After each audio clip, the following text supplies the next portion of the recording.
karunia nikmat-nikmat dari Allah, baik nikmat iman, nikmat Islam, nikmat hidayah dan nikmat taufik, nikmat sehat dan nikmat afiat, nikmat umur dan nikmat kesempatan, yang dengan semua nikmat-nikmat ini hingga menyebabkan kita dapat semua melaksanakan ibadah sholat subuh secara berjamaah dan dilanjutkan dengan pengajian ilmu agama, maka semoga dengan bentuk ibadah ini adalah suatu sebab insyaallah untuk kita mendapat pandangan ridho dari Allah, ridho Nabi Muhammad sallallahu alaihi wasallam. Amin ya rabbal alamin. Baiklah hadirin hadirat yang dirahmati oleh Allah, mengisi keberkahan waktu pada pagi hari yang penuh dengan berkah ini, sini kita akan membahas di dalam bab yang berkaitan di dalam hukum-hukum syariat, terkhusus yang bertepat dalam hukum yang berkaitan di dalam sholat. Bab syurutu wujubus sholat. Di sini ana tertarik untuk membahas bab kajian yang berkaitan dengan hukum sholat. Syarat diwajibkan untuk seseorang itu sholat. Jadi siapa yang tidak memenuhi syarat berarti dia tidak wajib. Syarat ini bila dilengkapi oleh seseorang Islam, seorang Muslim, maka berarti dia wajib untuk menunaikan ibadat sholat. Syarat wajib untuk sholat itu secara totalitas semuanya ada 6. Yang pertama adalah al-Islam. Jadi siapapun yang menganut agama Islam, maka untuk dia wajib sholat. Zuhur, sholat Jumat, Asar, Maghrib, Isya, Subuh. Wajib. Syarat pertama adalah beragama Islam. Berarti kalau selain dari Islam tidak wajib. Di sini disebut tidak wajib untuk sholat itu terhadap orang kafir yang asli. Kalau wong kafir ada yang asli, berarti ada juga yang bukannya artinya palsu. Di sini disebut kafir asli itu adalah dia memang lahir dalam bawaan kafir. Orang tuanya yang laki, orang tua yang lanang, orang tua yang betina juga kafir. Dan dia lahir dalam keadaan kafir. Seandainya dia nantinya lah dewasa masuk Islam, maka begitu dia masuk Islam tidak wajib digodok sepanjang dia kafir tidak pernah sholat. Karena waktu kafir tidak wajib sholat. Setelah dia masuk Islam wala wajib godok alaih, tidak wajib untuk dia godok. Nah, berbeda dengan orang murtad. Wong murtad itu dia kelahiran dari rahim seorang muslimah. Bapaknya muslim, dia lahir dalam cara muslim. Besar. Karena bertemu dengan pasangan mungkin berbeda agama, akhirnya dia keluar. Misal contoh. Sadar setelah 5 tahun kemudian pernikahan, lepas sama bininya. Contoh ini baik. Kemudian dia kembali lagi ke Islam. Katakanlah dia murtad selama 5 tahun. Setelah 5 tahun balik lagi Islam. Maka untuk donyo di dalam hukum fikih menyatakan wajib donyo menggodok setiap sholat yang donyo tinggalkan selama 5 tahun waktu donyo murtad. Wajib digodok lagi. Dan selama 5 tahun donyo tidak sholat, donyo berdosa. Donyo berdosa. Kenapa dia berdosa? Karena donyo meninggalkan agama Islam itu tadi. Paham? Andai kata juga doanya sholat tidak sah. Kenapa tidak sah? Karena syarat wajib orang yang sholat itu mesti Islam, kayak kita pahami, kayak kita pelajari. Nah, jadi selama doanya 5 tahun doanya murtad tadi, kemudian dia masuk Islam, selama 5 tahun wajib digodok kalau sholatnya. Taghlidhan alaih, itu adalah berupa suatu hukuman untuk dia. Kemudian yang kedua, syarat wajib seseorang itu sholat, untuk sholat. Yang kedua adalah al-bulugh. masuk pada usia balik. Jadi di sini kita pahami berarti orang yang belum balik berarti belum wajib sholat. Budak yang belum balik berarti dia belum wajib sholat. Walau mumayyiz, walaupun dia sudah berakal, faham, ngerti. Tapi dia belum balik, maka tidak wajib. Karena syarat yang mewajibkan seorang muslim itu sholat adalah satu, Islam, agamanya Islam. Dua, balik. Masuk di usia balik. Berarti kalau dia belum balik tidak wajib. Walaupun akal sudah cerdas. Budak umur 10 tahun belum tentulah balik. Tapi kalau ajak kelakar nyambung, ajak penesan ketawa, dimarahi takut. Ini lebih artinya sudah menunjukkan budak ini berakal, udah dewasa. Tapi dia belum balik, maka belum wajib sholat. Tidak wajib dia sholat. Paham? Tidak wajib sholat. Nah, balik itu sendiri kaki ada tanda-tanda. Kita ngembek tanda-tanda balik ini bukan tanda-tanda tradisi adat kebiasaan. Tetapi kita mengambil tanda-tanda balik itu menurut sesuai alur hukum, alur agama, alur hukum syariat. Di dalam syariat menyatakan tanda-tanda balik itu ada 3. Bukannya kita ngambil tanda balik itu dari sisi kebiasaan. Biasa kalau juang kitanya, wong kita ni galak ngomong kali separuh pecah, balik. Padahal belum tentu. Peci budak tu panas dalam. Ni apa lagi?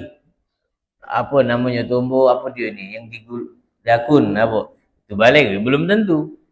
Pahami belum tentu. Nah, kita meloklah dalam alur hukum. Dalam hukum syariat menyatakan tanda-tanda balik itu ada 3.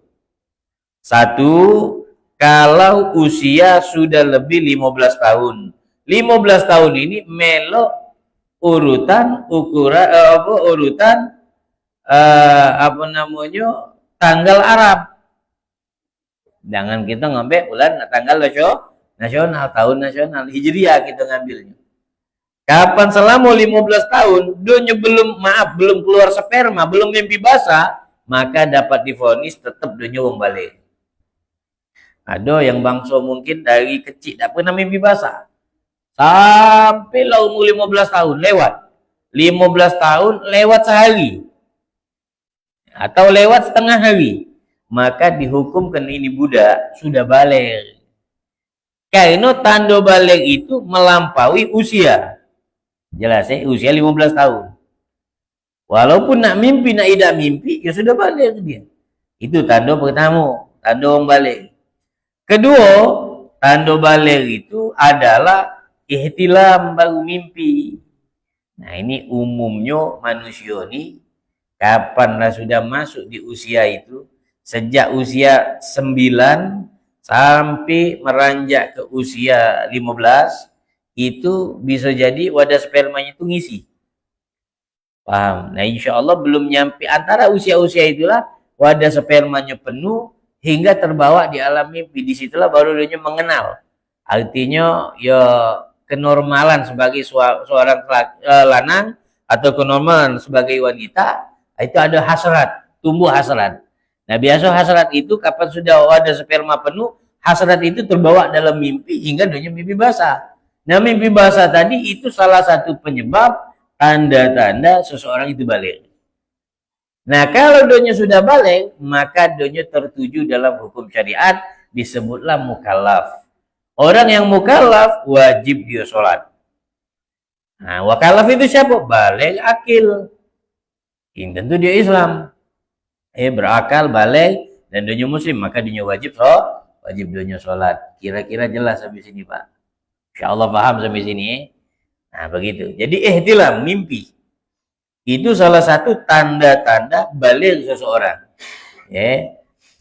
Kemudian yang ketiga, tanda-tanda balik itu adalah haid. Nah, ini untuk wong betino. Wong betino ini mulai dari umur 9 tahun bisa jadi sudah mengeluarkan darah haid.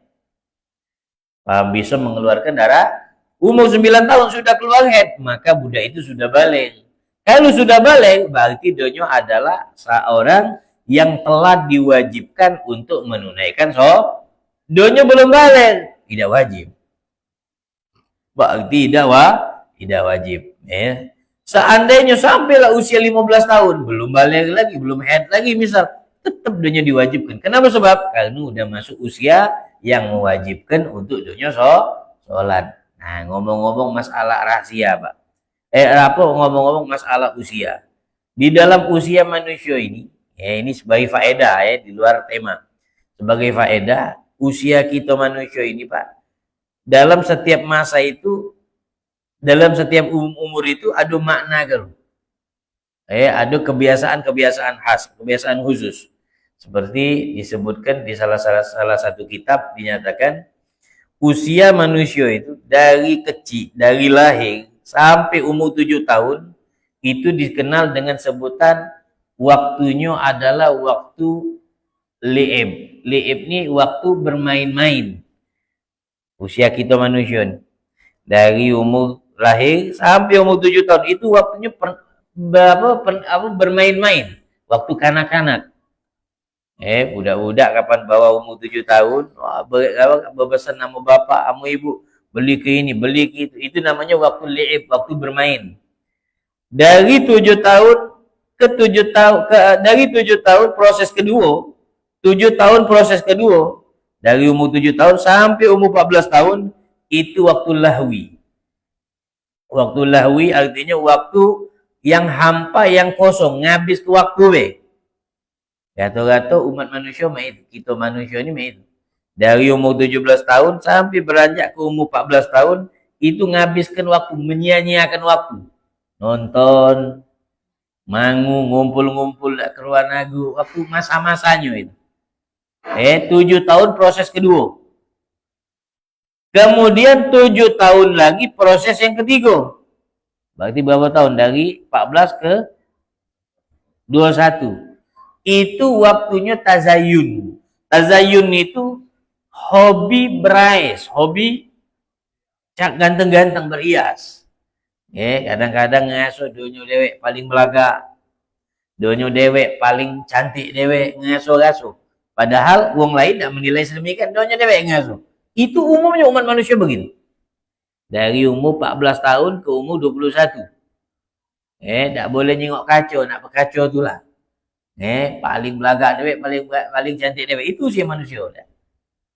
Kemudian 7 tahun proses yang ke-4. Berapa berarti? Dari umur 21 ke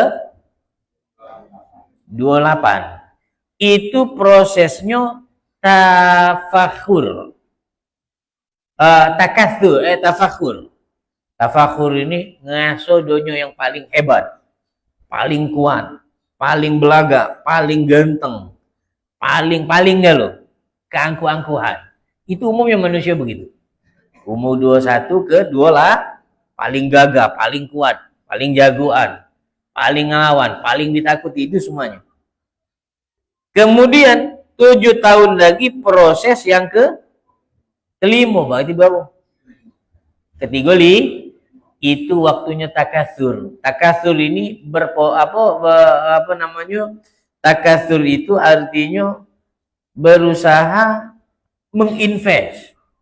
Pengen punya mobil, pengen punya tanah, pengen jadi orang kayu, pengen ini nyimpen. Nyimpen, beli tanah di sini, ini invest, beli ini invest. Itu masa umumnya begitu. Nah, dari umur 35 ke 40 itu masa proses penentuan nasib setelah usia pucuk 40 tahun. Jadi dari umur 35 ke 40, 5 tahun itu waktu proses imma soleh wa imma toleh. Bisa jadi donyo orang baik, tergolong orang baik, tergolong orang yang bagus nasibnya, tergolong orang sebaliknya, tidak bagus. Nah, itu penentunya dari umur 35 ke 40. Nah, umur 40 itu, situlah penentunya. Umur kita manusia nih, Pak. Kapan sudah 40, itu waktunya, kalau istilah bulan itu purnama. Bulan nih. Kalau tanggal 1 namanya hilal. lambat hari, lambat tahun, tanggal 2, tanggal 3, sampailah kayak tanggal 15, itu Badar namanya, Badrun. Badrun itu adalah bulan purnama.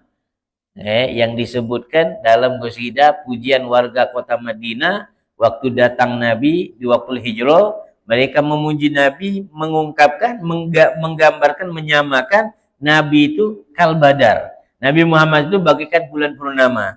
Hingga mereka serentak mengucap tala'al badru alaina. Telah tiba bulan purnama. Siapa bulan purnama di sini? Nabi Muhammad. Nah, itu kalau bulan tuh Badar namanya, lagi matang-matang nyonian namanya Badar. Nah, kalau kita manusia lagi matang-matang nyonian usia 40 tahun. Sifatnya hidup kita ini, umur kita manusia ini makanya bulan, Pak. Bulan tuh dari tanggal hilal, dari hilal sampai tanggal 15 Badar. Dari tanggal 15 ke bawah, nurun lagi, nyampak lagi, itu juga usia. Kapan sudah umur 40 tahun, naik, itu artinya balik lagi, cak kecil lagi gitu. Balik ke kanak-kanakan lagi. Tambah lagi masuk ke usia 50, 60, dan seterusnya. Prosesnya balik lagi, seperti bulan, makanya bulan. Berproses, berputar. Nah, itu ngomong di luar tema. Baik, kita sambung lagi ke pembahasan. Syarat wajib di dalam sholat itu ada 6. Tadi sudah kita bahas. Pertama Islam, yang kedua tadi baligh, yang ketiga adalah al-aqlu. Wajib sholat untuk seseorang yang dia memiliki akal yang waras, akal yang nalar. Maka berarti tidak ada wajib untuk sholat untuk orang untuk orang yang akalnya tidak waras. Akal tidak waras berarti dia tidak wajib sholat. Seperti maaf orang gila. Orang gila tidak wajib dia sholat. Karena orang gila itu akalnya tertutup. Kemudian yang ketiga, wajib untuk sholat itu adalah at-thaharu anil haid wan nifas. Seorang wanita dalam keadaan dia suci dari haid dan nifas. Kalau lagi tidak haid, lagi tidak nifas, berarti dia wajib untuk sholat. Tapi kalau dia lagi pada posisi haid, tidak boleh dia sholat. Tidak wajib dia sholat. Boleh dia tidak sholat. Boleh dia tidak sholat. Kalau dia lagi dalam keadaan haid. Nah, di sini syarat wajib untuk sholat itu kalau bersih dari haid. Lagi tidak haid, wajib dia sholat. Kalau tidak sholat, berdosa hukumnya. Jelas Dan juga tidak wajib qadha. Wong betina lagi haid atau lagi nifas, tidak sholat selama dia lagi haid. Setelah suci, tidak wajib qadha. Tidak wajib qadha. Kemudian syarat wajib sholat yang kelima itu adalah bulughud da'wah, sampai seruhan ajakan untuk sholat. Kalau tidak sampai, tidak wajib. Seperti kita zaman sekarang, Masya Allah, ajakan seruhan agama Islam, dakwah Islam ini nyampe ke telinga kita. Kati pelosok di ujung dunia ini yang tidak tahu dengan sholat, kati insya Allah tahu. Selagi di situ ada, selagi tempat itu Islam. Ini ceritanya zaman dulu, sulit. Tapi zaman kita sekarang tambah lagi zaman media.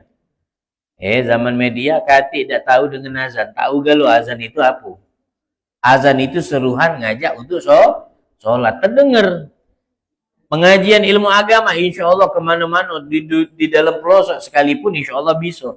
Bisa zaman media, bisa nyengok dari media. Kita tak tahu hukum. Ini halal, ini maka berarti wajib. Kemudian yang keenam, syarat wajib untuk sholat itu adalah yang keenam, salamatul khawas. Selamat atau sehat hawas. Hawas itu panca indera. Semua kita panca indera. Panca inderanya sehat, maka wajib sholat. Maka berarti kalau panca inderanya tidak sehat, ada kurang, misal tidak normal, maka tidak wajib. Seperti di sini digambarkan, tidak wajib sholat untuk seseorang yang memang bawaan dari lahir, waliyadzubillah min dzalik, matanya buta, kemudian mulutnya bisu, matanya buta, kupingnya pekak. Tidak wajib sholat. Wong kalau mata buta, habisnya kuping tak kedengeran. Peka tidak wajib donya solat 5 waktu, tidak wajib. Walaupun ngomong pacak. Telinga peka, mata tak nyingok. Ngomong pacak, wajib tak dia solat, tidak wajib. Kenapa tidak wajib? Karena syarat wajib solat itu yang keenam, selamat hawasnya, panca inderanya selamat. Nah, seperti di sini dicontohkan, wong kalau matanya buta, kupingnya tidak kedengaran, tidak wajib donya sholat. Atau kalau salah satu dari dua tadi, ada yang sehat kok, tidak apa-apa, wajib dia sholat. Seperti kuping tidak nyingok, kuping tidak dengar. Mata apa kuping tidak dengar, tapi mata buta, wajib tidak sholat. Mata tidak kedengaran buta, kuping dengar, wajib tidak sholat. Wajib. Nabi itu ada sahabat, namanya Abdullah bin Umi Maktum. Bahkan Abdullah bin Umi Maktum ini ditugaskan oleh Nabi tukang azan di Madinah. Muadzin, tukang azan di Madinah sana adalah Abdullah bin Umi Maktum. Abdullah bin Umi Maktum ini adalah seseorang yang matanya tidak kelihatan, buta. Matanya dulu pernah di Madinah terjadi wabah. Abdullah bin Umi Maktum ini subuh berjamaah, zuhur berjamaah 5 waktu. Waktu itu lagi musim wabah, keri keluar. Dan dia dalam kondisi keadaan buta, berjalan minta dipimpin wong. Akhirnya dia minta disampaikan ke Nabi. Minta izin untuk dia pribadi tidak baca mentu dulu karena keadaan. Akhirnya Nabi oke kan. Tak lama dari situ dia berbelok nak mentu, dipanggil Nabi lagi. Ya Abdullah, kata Nabi, kira-kira kau dengar tak hayya ala solat? Dengar tak kuping kau hayya ala solat? Dengar wahai Nabi. Ayo tunaikan. Jadi Nabi, kalau kau dengar, pergi ke masjid solat. Artinya Nabi tidak jadi memperkenan selagi kuping kau galak masih dengar hayya ala solat, keluar apapun alasannya. Nak wabah, nak ini, nak itu, dan dia dalam keadaan mata tak nyingok, tetap keluar lagi Nabi. Nah, di sini artinya Nabi sangat begitu tegas. Kalau memerintahkan, mengajak untuk sholat berjamaah. Nah, jadi balik lagi ke hukum tadi, kalau orang yang matanya tak kejingoan, kupingnya tak kedengaran, tidak wajib donya sholat. Tapi kalau salah satunya ada yang sehat, maka donya wajib seperti tadi, atau seperti contoh sebaliknya. Matanya nyingok tapi kuping tak kedengaran, wajib tak sholat? Wajib. Nah, makanya itulah diantaranya fungsi kalau yang azan itu naruh tangan di kuping. Fungsinya untuk apa, Pak? Bukannya bagus ke suara. Kita kadang-kadang menyangka kalau azan naruh tangan di kuping itu bagus ke suara, nyaring ke suara, padahal tidak. Itu tuh hanya sekedar kode, tanda-tanda. Karena tanda-tanda ini peringatan untuk orang yang kuping tak kedengaran. Kita nak tegak, yang azan ditegak, azan. Nyekel kuping. Paham? Maaf, untuk yang telinga tak kedengaran atau peka, setidaklah donya nyingok ada orang tegak sambil nyekel kuping, dia paham. Oh, ini azan berarti orang ni nyekel kuping. Paham? Kalau donya tak kedengaran. Nah, ini adalah isyarat. Bahasa isyarat. Kira-kira paham, Pak? Maka itu sunnah. Dulu Bilal bin Rabah naik ke bukit yang tinggi memandangkan azan. Nah, bangsa yang tak kedengaran, kupingnya peka tadi. Kalau doanya apa Bilal bin Rabah tak ada nyekel kuping, mungkin dia bertanya-tanya, ngapa Bilal tegak menuju sana? Nah, karena ini disyarat. Kira-kira jelas sampai sini, Pak. Baik.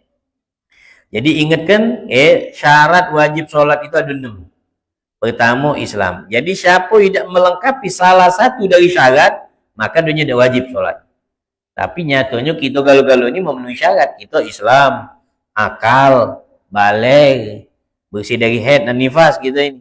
Kemudian sampai ajakan dakwah lah, kenal tahu kita sholat itu apa dan seterusnya. Yang keenam, kita selamat hawas. Alhamdulillah. Baik, di sini al-masail. Wajib untuk abah dan ibu nyuruh anak-anaknya sholat yang sudah mumayyiz. Walaupun doanya belum wajib, anak itu belum wajib. Kita punya anak umur 7 tahun. Anak itu dewek belum masuk hukum diwajibkan untuk sholat. Tapi kewajiban ini beralih kepada aba dan ibu. Anak kita memang belum wajib, belum balik, tidak wajib donya sholat, tapi berwajib untuk aba dan ibu nyuruh anaknya sholat sejak umur 7 tahun. Kapan sudah umur 10 tahun disuruh sholat, dia tidak ada sholat, Islam memperkenankan. Rasulullah menganjurkan, boleh dipukul, boleh. Rotani. Rotan di sini maksudnya bukan menciderai, tapi rotan pukulan yang mendidik. Jelas sampai sini, Pak? Ingat di situ, artinya memang tidak wajib, tapi kewajiban untuk kita sebagai bapak dan ibu. Nah, kemudian selanjutnya kita melangkah syarat sah sholat. Kalau tadi ada 6 syarat wajib sholat, sekarang ada 7 syarat sah sholat. Setelah kita wajib untuk mendirikan sholat. Kemudian begitu kita sholat, di dalam sholat itu dewe ada syarat-syarat sah. Kalau kita sholat tidak melengkapi syarat, maka pastikan hukum sholat tidak sah. Nah, kita yang sholat setiap hari ini mesti kita paham ini. Harus wajib kita ngerti ini. Kita yang sholat mesti paham syarat ini. Andai kita tidak telaten dengan syarat ini, atau syarat ini kita abaikan sikok baik dan kita penuhi, maka ya ketahuilah sholat kita tidak sah. Nah, di sini ada syarat sah sholat itu ada 7. Yang pertama, dukhulul waqt. Syarat sah sholat itu setelah masuk waktu. Kalau ada orang sholat, waktu belum masuk, kira-kira sah tak sholatnya, Bu? Tidak sah. Contoh, kebelet nak semayang isya. Habis semayang maghrib balik ke rumah. Nunggu isya lamunan, doanya ada gawi. Kebelet, dah, amo puluh azan ni. Ingat jam, tinggal 2 menit lagi. Bakal azan, lama dah inian lagi. Nanti ambil wuduk bela aja. Ambil wuduk dia. Begitu habis wuduk, dia sholat langsung isya. Sholat isya, Allahu Akbar. Selesai takbiratul ihram, baru maca Fatihah, baru azan. Allahu Akbar, azan isya. Berarti dia sholat di dalam waktu isya atau di luar waktu isya, Pak? Kalau Fatihahnya di dalam isya. Takbiratul ihramnya ada di luar, kira-kira sah tak sholat main? Tidak sah. Takbiratul ihram tidak sah. Kalau takbiratul ihram tidak sah, berarti sholat tidak sah. Paham tak kira-kira? Jadi syarat sah sholat itu setelah masuk waktu. Jadi kalau waktu belum masuk, sholat lama manu kita tetap tidak sah. Depan Ka'bah sekalipun kita sholat, kalau belum masuk waktu tidak sah. Hati-hati itu. Makanya kakek syaratnya sholat itu kita mesti paham waktu. Kita mesti tahu betul waktunya masuk apa belum. Kalau belum capek baik kita sholat. Paham? Capek baik kita sholat. Nah, model cak tadi itu misal duanya semayang zuhur, sholat zuhur. Allahu Akbar. Assalamualaikum warahmatullahi wabarakatuh. Selesai. Tak tahu setiap masjid baru mengumandangkan azan. Allahu Akbar, baru masuk zuhur. Tadi duanya lah sholat zuhur. Kira-kira sholat zuhur tadi sah. Setelah azan zuhur duanya dengan wajib duanya sholat lagi. Yang tadi tidak sah. Nah, kalau donya lakukan secara sengaja, tahu belum masuk waktu, donya sholat itu berdosa. Tidak sah dan berdosa. Tapi kalau donya kalau tidak tahu, donya yakinkan azan ternyata belum azan, itu donya tidak berdosa tapi tetap tidak sah. Kira-kira jelas, Pak? Nah, kemudian yang kedua, syarat sah sholat yang kedua, ngadep ke arah kiblat. Kalau doang sholat tidak ngadep kiblat atau donyo sholat tidak tahu arah kiblat, donyo datang ke salah satu tempat, bukan di pojok kendaraan, bukan numpang rumah wong misalnya, habis mbak wudu nak nanyo malu-maluan, main insting, caknya ngagas caknya tuh, mentanglah sejadah semayang langsung, salah sholatnya. Kenapa tidak? Karena syaratnya itu ngadep kiblat, kita mesti tahu, bertanya. Bertanya. Nah, itu kalau posisi wong yang sholat, kalau dia mampu sehat badannya tegak, kalau sholat tegak, patokan arah kiblat itu dado. Yang wajib diarah ke arah kiblat itu dado gitu, bukan kepala. Artinya maaf kalau kepalanya miring, misal boleh tidak apa-apa, sah-sah baik. Yang penting dado ngadep kiblat. Dado yang harus diarah ke arah kiblat. Kalau wong sholat duduk, sholatnya mutoji itu berbaring miring. Kalau dia sakit, patokan yang wajib diarahkan kiblat muko sama dadu. Kalau dia sholatnya terlentang, sholat terlentang itu ngelumai, terlentang. Nah, cara sholatnya itu Pak perlu dipahamkan nih. Kaki di sini, kepala di sana. Paham enggak? Kalau yang sholat terlentang tuh kaki ngadep sana, pala di sana. Pala di sana, kaki di sini. Caong meninggal. Caong meninggal, kaki di sana. Tapi kalau meninggal tuh biasanya ngadep sebelah kanan. Kepala di sana, kaki di sini. Nah ini misal orang sakit kayak ini, arah ke kakinya, arah ke arah kiblat. Bukannya kepala di sana, kaki di sana, ini ngebelakangi kiblat namanya. Paham? Itu namanya ngebelakangi kiblat. Nah untuk orang yang sholat yang terlentang tadi, patokan yang harus diarahkan kiblat adalah tumit kaki. Tumit kakinya harus lurus, ngadep ke arah kiblat. Baik, kemudian selanjutnya. Syarat sah sholat yang kedua adalah suci dari dua hadas. Hadas itu ada dua, hadas besar, hadas kecil. Wong yang sholat mesti bersih dari hadas besar dan hadas kecil. Hadas kecil yang mewajibkan donya wudhu, hadas besar yang mewajibkan donya mandi wajib. Jadi misal contoh, ada wong, contoh Pak maaf gambarannya begini, donya berhubungan badan sama pasangan halalnya malam, habisnya berwudhu, donya tidur lagi. Bangun tidur tadi pas niat dengar azan subuh. Oh, salatu khairum minan naum, bangun. Bangun tadi dengan sudah kan, beronjal cepet-cepet ambil wudhu, siap-siap beres-beres, pergi ke masjid langsung deh. Mayang main subuh di masjid. Khusyuk lagi sholat juga. Pergi ada majelis, pergi majelis pula deh. Sampailah kakek jam 7 balik ke rumah. Balik ke rumah, masuk kamar teringat, ya Allah, anak belum mandi. Belum mandi, wah. Sholat subuhnya tadi sah Pak? Sah Bu? Tidak. Kenapa tidak sah? Karena syarat sah sholat tuh yang ketiga mesti bersih dari hadas. Donya belum bersih. Pertanyaannya, ya kalau ngomong sah tidak sah tentu jelas sekali tidak sah. Pertanyaannya, berdosa dah? Berdosa dah? Maka di sini disebut tidak berdosa, tetap tidak berdosa, tapi tetap tidak sah. Boleh pahalo tujuan, donya punya maksud, niat.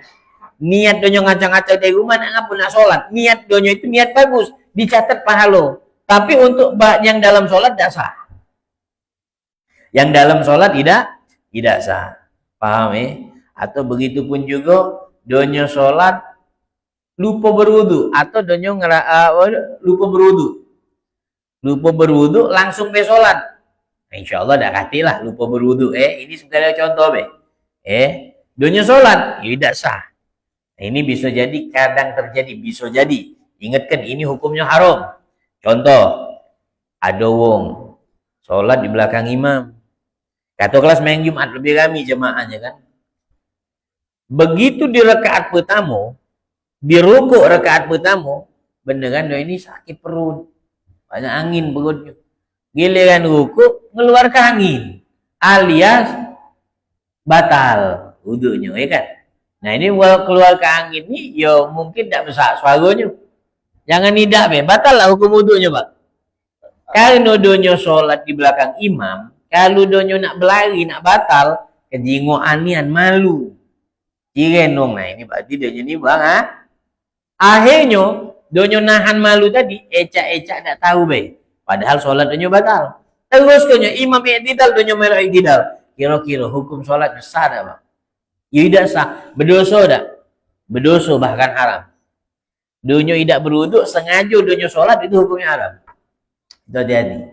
Nah itu bisa jadi berpotensi jadinya begitu. Baik, kemudian selanjutnya yang keempat. Syarat sah sholat yang keempat adalah bersih dari najis.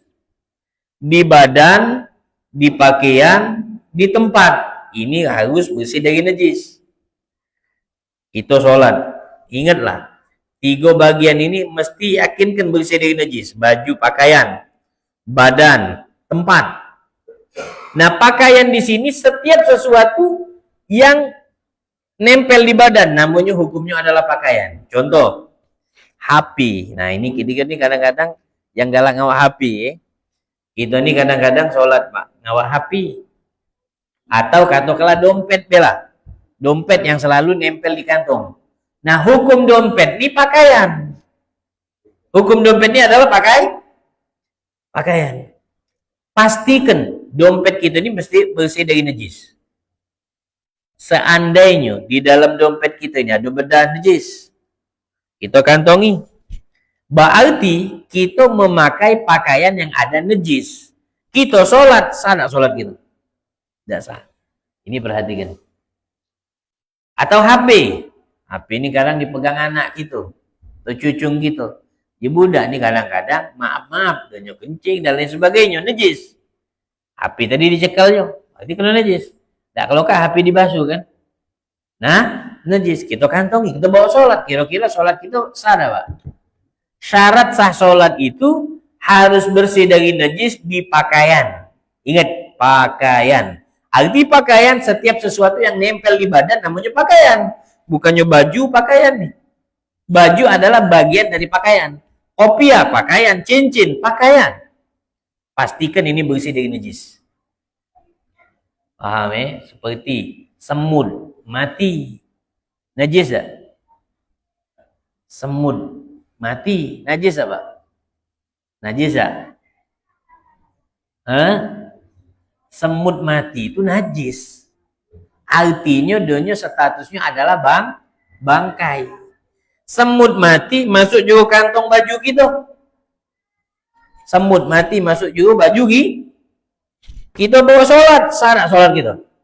Tidak sah. Berarti kita sholat awak najis. Bulu hewan lepas dari badannya, apa hukumnya, Pak?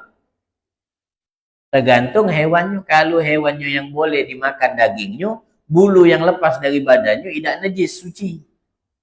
Hewan yang boleh dimakan dagingnya, bulunya lepas, hukumnya seperti apa hewan yang boleh dimakan? Kambing boleh tidak dimakan dagingnya? Bulunya lepas, nah hukum bulunya najis tidak? Nempel di baju kita. Najis tidak? Tidak, nah. Pokoknya kaidahnya setiap hewan yang boleh dimakan, bulu yang lepas tidak najis.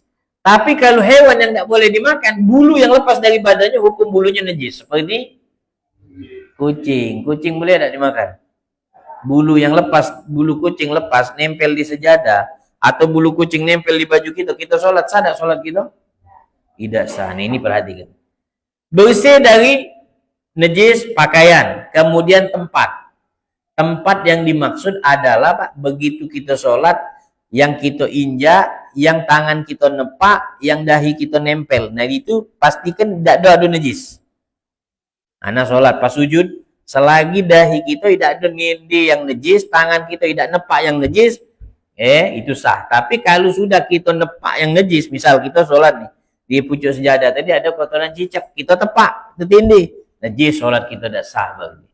Tapi selagi misal ada tai cicak, tapi tidak kita tepak, tidak ada kena kita ngindar dari dia, tapi ada di area sajadah itulah sah tak sholat kita? Sah-sah baik tapi makruh. Sah-sah baik tapi makruh. Kemudian najis di badan. Najis di badan ini mana, Pak, maksudnya? Najis yang di badan ini maksudnya contohnya begini. Kalau ada orang sholat, giginya berdarah. Darah itu najis tak? Ada di mulut bagian dari badan. Sah tak sholatnya? Nah, itu kadang-kadang gusi berdarah. Itu perhatikan, kita yang sholat mesti paham ini. Maaf, donyo istinja tidak bersih. Nah, itu tidak sah juga. Hewan mati masuk di kelopak matanya misal. Nah, itu perhatikan juga. Baik, kemudian syarat yang kelima. Syarat yang kelima, syarat sah sholat yang kelima adalah nutup aurat. Aurat wajib ditutup. Kalau kita sholat, aurat kita terbuka sedikit baik hukum sholat tidak sah. Itu orang lanang, aurat kita kalau dalam sholat dari lutut sampai bebusan wajib ditutup kalau dalam sholat. Nah, di sini disebutkan aurat wong lanangnya ada 4. Wong lanang auratnya ada 4. Kalau donyo dewean, untuk diri donyo dewe, yang tidak boleh donyo jingok itu hanya sawatan. Sawatan itu kemaluan depan, kemaluan belakang. Jangan dijingok atas punya dewe.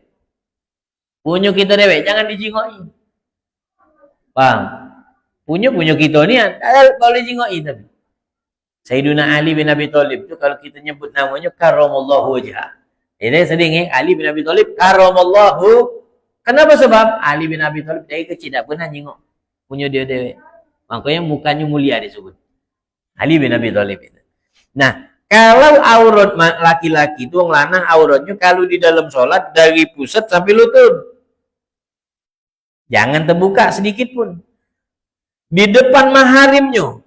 Wanita-wanita mahramnya. Itu juga. Depan ibu, depan dulu betina, depan adiknya, depan ponaknya. Tak boleh dijenguk dari lutut sampai pusat.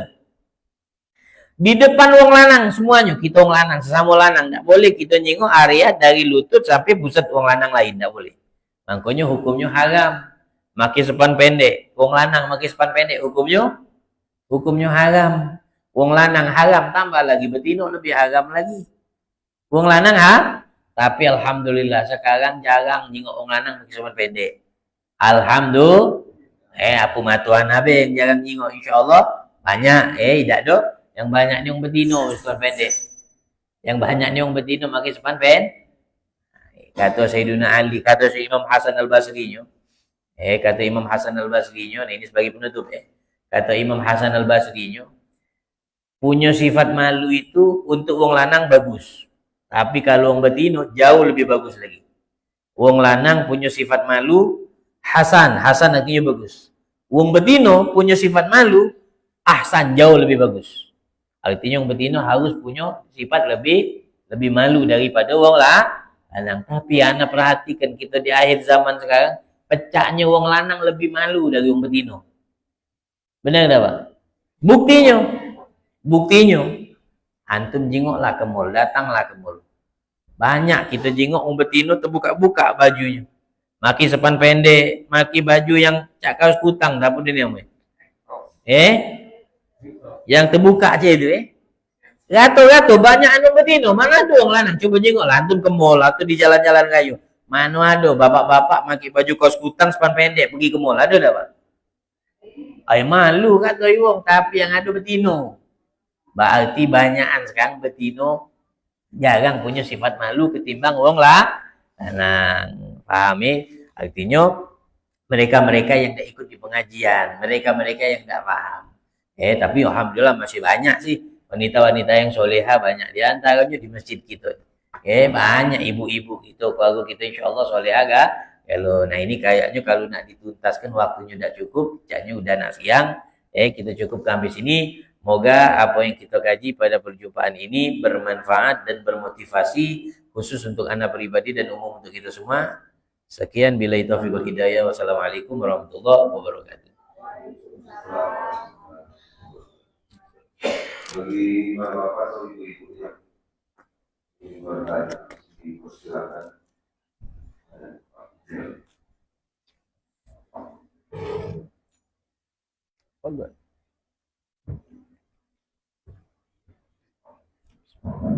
Assalamualaikum warahmatullahi wabarakatuh. Tadi dijelaskan salah satu wajib sholat itu, yang tidak wajib itu adalah tidak berakal atau orang gila. Nah sekarang yang saya tanyakan Ustaz, kalau istilah sehari-hari wong kurang cantik, jangan itu katakan waras, tapi tidak warasnya. Apa istilah selain kurang cantik? Terima kasih. Assalamualaikum warahmatullahi wabarakatuh. Tadi disebutkan wala yajib alal majnun, tidak wajib terhadap orang yang majnun. Majnun itu artinya orang yang tertutup akalnya, tertutupnya. 100% tertutup akalnya itu majnun. Jadi ini kaidah, Pak. Setiap nun, jim ketemu nun, itu maknanya gaib. Setiap jim ketemu nun, huruf jim ketemu nun, seperti maknanya jun. Jin. Jim sama nun jin. Jin itu terjengok tak? Tertutup. Dari mata kita tak terjengok. Hijab, maju. Jin. Jannah tu artinya apa? Jengok belum syurga sekarang. Tertutup masih di mata kita. Habisnya janin. Janin, baca jengok dah janin, Pak. Dah baca, tertutup. Majnun, tertutup. Apa maksudnya tertutup? Akal. Artinya tertutup nian, gilo nian. Nah, itu tidak wajib. Gilo nian, Pak. Diri dia tak tahu. Telanjang bulat-bulat. Tak ada malu biasa, dia gilo. Banyak god minumnya gilo. Kalau yang kurang secanting tadi itu, njuk 2000 ngengut dah. Tak? Benar tak? Njuk 2000 ngatoi no. Cemekeannya. Itu bukan gilo, ngerti, berarti. Wajib tak ada solat? Wajib tetap, Pak. Tetap wajib mungkin itu. Gepuk donya nak solat, Pak. Mungkin paham Baik, silahkan pertanyaan selanjutnya.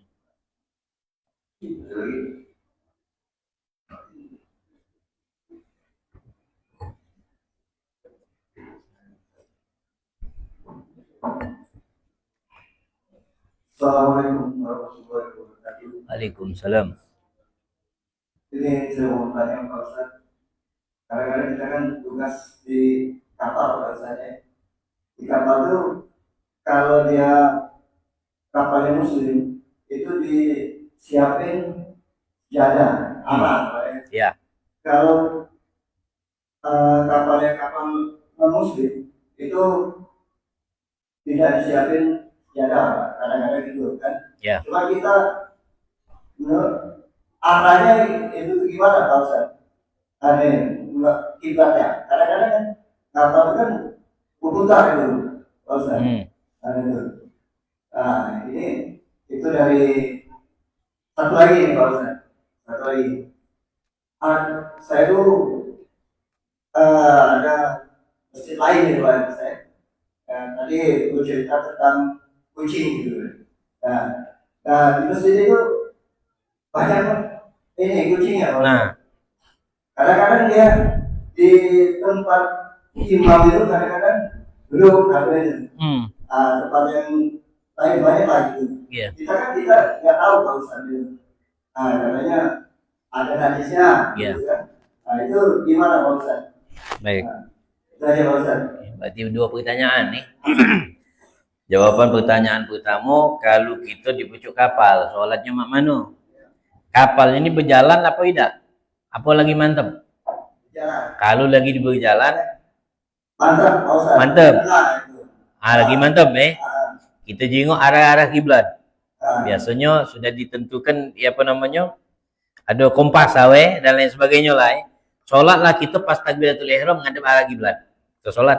Seandainya pertengahan sholat kapal berjalan, kita meloklah arah sesuai posisi kita tetap mantap itulah. Jadi sesuai arah kapal kemana? Itu sah tetap sholatnya. Jelas Nah, kalau sekiranya mampu kita tahu arah kiblat, kita bisa berpindah mengarah ke arah kiblat pas rukuk, pas sujud. Sekiranya bisa, maka lakukan. Tapi kalau tidak bisa, sudah sholatlah sesuai arah. Karena kita dalam keadaan musafir. Dalam keadaan perjalanan. Tidak baca kita nak masuk ke kalau tidak kita sudah sholat.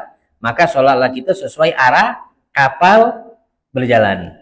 Yang penting tadinya kita dari awal sudah ngadep kiblat. Atau kita di perjalanan nak sholat. Sholatlah. Sholat sesuai arah kendaraan yang berjalan ini dalam pengecualian keadaan. Jadi tetaplah sholat sesuai dengan arah kapal mengarah kemana. Paham Lagi sebelum kita sholat kita yakinkan arah kiblat di situ. Itu mulailah sholat. Allahu Akbar. Teruslah. Andai kata kapal muter-muter, kena alasan kapal kita penting sholat mentep dari awal arah kiblat yang kita awal tadi. Paham Jadi menurut keyakinan kita maksudnya.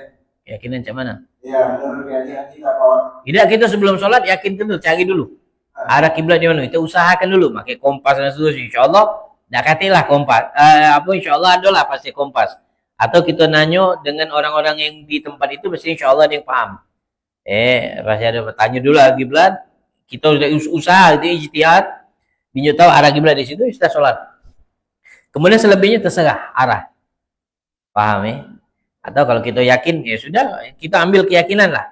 Kita sesuai keyakinan kita, mungkin arahnya sini atau lebih kuat lagi, kita ijtihad, kita tanya wong yang lain.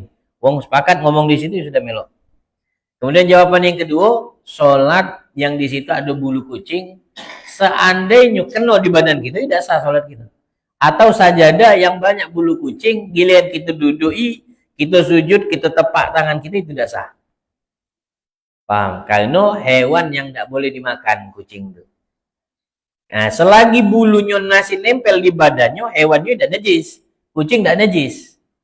Paham tidak? Bulu yang lepas itu yang najis. Bulu yang dari badannya yang lepas. Tapi kalau bulunya masih nempel di badan, kita lus-lus kucing tidak najis. Yang najis hewan itu cuma 2 ekor itulah. Anjing dan babi. Selain seluruh hewan tidak ada yang najis. Cicak najis tak? Tidak najis.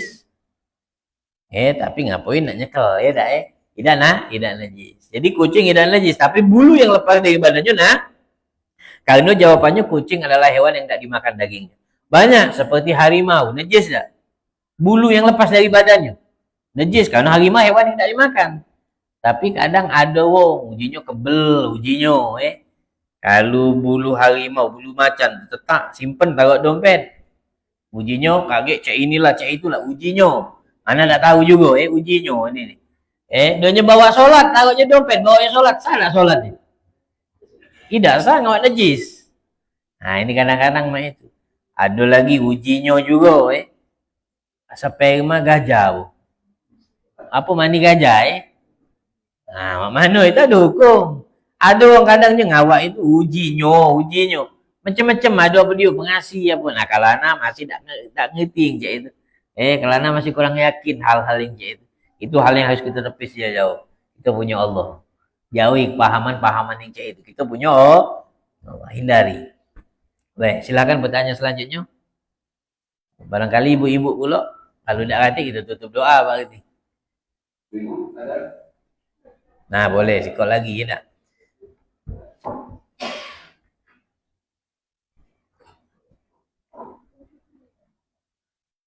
Assalamualaikum warahmatullahi wabarakatuh. Ustaz, saya bertanya, waktu kaum perempuan, waktu sujud sengaja tangan kelihatan. Mohon penjelasannya atau tidak. Naam. Assalamualaikum warahmatullahi wabarakatuh. Waalaikumsalam. Tadi kita akhiri pembahasan dalam syarat sah sholat di bab aurat. Aurat ini panjang lebar pembahasannya. Tadi belum ana bahas seluruhnya, baru sedikit be. Belum tuntas, belum setengah. Nah, berhubung pertanyaan ibu ini, ayo kita jawab. Aurat wong betina ini banyak, Bu. Nah, di antaranya kalau di dalam sholat atau di luar sholat. Kalau di dalam sholat, aurat wong betina itu wajib ditutup kalau tidak boleh terjenguk sedikit pun, kecuali muka, area muka sama telapak tangan. Seandainya terbuka area itu, selain dari area itu terbuka sedikit be tangan, terjenguk sedikit be, tapi tidak sengaja atau tidak sengaja, maka hukum sholat tetap tidak sah. Karena syarat sah sholat tutup ibu sholat, satu helai rambut keluar, tidak sengaja, tidak tahu, tidak keluar, tidak sengaja, habis sholat baru nyingok, atau ada yang nyingok tahu bu, rambut ibu mentu, maka hukum sholat ibu tadi baru tidak sah. Jangan kita alaskan, aku tidak tahu, tidak sengaja. Nak sengaja, nak tidak sengaja, kalau kita dinyuk tahu aurat kita terbuka, baru tidak sah sholat tadi. Jadi tetap tidak sah sholatnya bu. Perhatikan ini, itu juga orang lanang, misal, maaf, para perokok, maaf. Ngokok biasanya, para perokok tuh uji wongnya, karena ini tidak ngokok, jadi tidak tahu gitu. Kalau ngokok itu biasanya kalau ada sewet tebok. Benar tidak Pak? Karena kena apinya deh. Nah kalau seandainya sarung tadi kita bawa sholat, bener kan saya bersarung tidak bersepan. Pas doanya sholat, pahanya terjinguk. Hukum sholatnya sah tak Pak? Tidak sah. Nah sengaja tidak sengaja, kalau terjinguk lobang bolong, kejingukannya dari semeter, wong duduk semeter dari kita kejingukan di paha kita tadi warnanya tidak sah itu. Terbuka auratnya. Baik, itu jawabannya. Anak kira caknya ini kita tutup sudah 3 ikut lah, siang pula dan malam pula mungkin Bismillahirrahmanirrahim. Alhamdulillahirabbil alamin. Allahumma shalli ala Muhammad wa ali Muhammad. Rabbana atina fid dunya hasanah wa fil akhirati hasanah wa qina adzabannar. Sallallahu ala Muhammadin nabiyil ummi wa ala alihi wasallam. Walhamdulillahirabbil alamin. Alhamdulillah, terima kasih banyak Ustaz atas bimbingan dan pencerahannya. Semoga jadi amal kebaikan untuk kita semua dan juga kita sehari-hari. Saya kali buka acara, mohon maaf apabila ada salah. Allah dimanapun. Wassalamualaikum warahmatullahi wabarakatuh. Waalaikumsalam.